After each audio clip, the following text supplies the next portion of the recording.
sir, what are the main problems in UAE for inequality and poverty? Inequality and poverty. It's mainly the differences in between people. You have the social classes in between. You have the top class, also known as the bourgeoisie. You know, they hold everything. It's the same for the whole world. We're not different. We're really not different than the other parts of the world. It's just the classes that we have. You'll always have a small top. It's like a pyramid shape.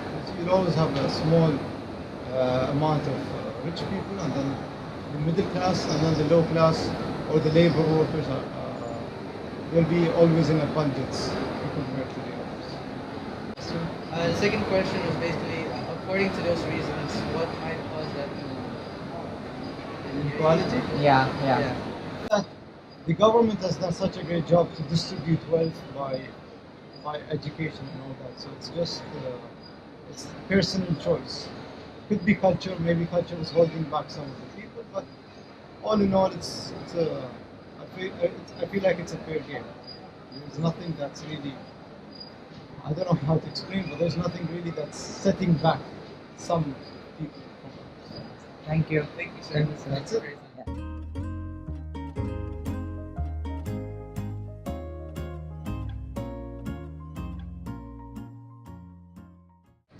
Sir, what's your name? My name is Salu. Okay, so here's a question. What do you think is the main reason for poverty? Poverty means the people cannot live in this current situation. So that is poverty. They don't have money, then they want to live it in this situation. That is poverty. And any reason? What The you reason means the low salary. Yeah. Now the facing the big problem is the low salary. The person's facing big problem in all Gulf countries. The salary is very low. So, Thank you, sir. Nice to meet you. see. Thank you, sir.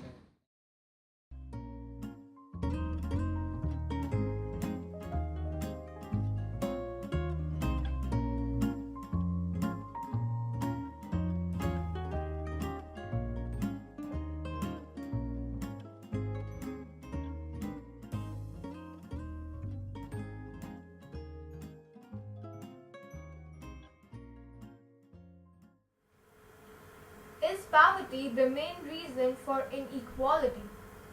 Poverty is a curse. It is a something that is very sad in our today's world. Poverty leads to all kind of things, including inequality. Inequality is very much evident. If we go see the statistics, the world's resources, wealth are in the hands of barely 2% people, 2% population of the world. 98% people lack something such as housing, a good transportation system, nutritious food, good quality education, employment, and lot of other things. So poverty is responsible for crimes. Poverty is responsible for all the lot of bad things that are happening in society. Poverty is responsible for environmental degradation because people don't have access to the quality energy sources and other things. So in short, there is a direct correlation between poverty and inequality, and inequality is a byproduct of poverty. Thank you, sir. What are the possible consequences of poverty or inequality?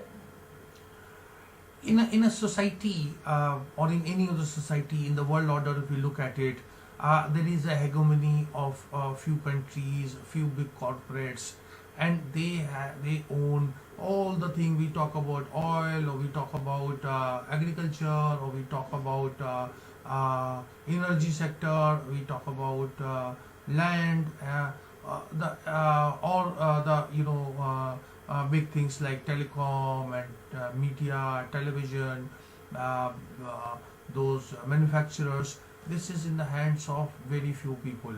As a result, their annual wealth is into billions of dollars. Whereas if we look at the world average, people don't have even few $1,000s a year to spend on their food or their education. You look at per capita income of big countries like India or many other countries in Asia or in Africa, and we see that there is a stark inequality. Now, this inequality leads to a lot of crime and violence. If we look at the zone, the number of people who died in the First World and Second World War, they were called as World War. But today, because simple lack of water, there are more people dying because of lack of water. There are more people dying because there is not enough food available. And when the food is available, it is not available. We have very good production of food, but it is not available to large number of people. So it is leading to a lot of conflict situations in Asia, Africa, and other parts of the world. As a result, these are all results of inequality and poverty. Thank you. Why do you think that poverty is increasing and decreasing globally? Poverty is increasing because it affects everyone. There is not a segment of society who is not directly affected by poverty. In fact, poverty affects women, weaker section, minorities, so to say, the colored people, more than those who are rich, famous, or those who are white people. All those things are there. So poverty is very well spread all over the world, and it is increasing because of that human greed, because people want to make more and more money. The millionaires want to become billionaires want to become something that is higher up, and the world resources are in the grips of very few. We lack human concern, we lack human decency. We think we are going to live forever in this world, so the rich are increasing their profits manifold. And unfortunate part is there is no concept, the real sense, there is no concept of what we call it corporate social responsibility. Out of the profit, just to get good media coverage or earn a good name, some of the big corporates in the world have started spending part of their money, and they contribute, but their contribution system is as such that it not necessarily that it reaches to the real people. So we look at the whole thing of information technology or all other advancement in science and technology, in medicine, in healthcare. It is not really being passed on in real sense to the common man or to the world at large. So inequality is increasing as we are sort of becoming more and more civilized, we are becoming more and more developed, but it's a very unfortunate thing that there is a big paradox between the rich and poor is ever increasing. It is increasing even in developed countries like in like parts of Europe also. So this is something which is very alarming, and we are fighting a lot of problems, but on this inequality issue there is not so much of attention, global attention is there. There is a big difference between deeds and action. Thank you. Now another question is, one way you could prevent inequality.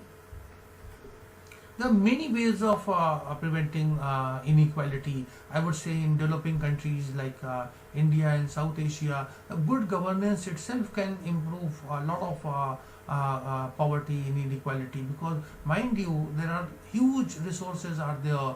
Governments of like for instance government of India, government of Bangladesh and several other countries have a lot of resources and money now, but because of corruption it is not reaching to the downtrodden, to the poor. I'll give you example. For instance, you look at that the problem in energy sector. People are buying inverters because governments are not being able to provide clean drinking water, which is a fundamental right, a very essential thing. So people are forced to buy more what we call it as aquaguard or some kind of packaged water. Now this packaged water industry is running into thousands of crores of rupees, which put it in the billions of rupees. Or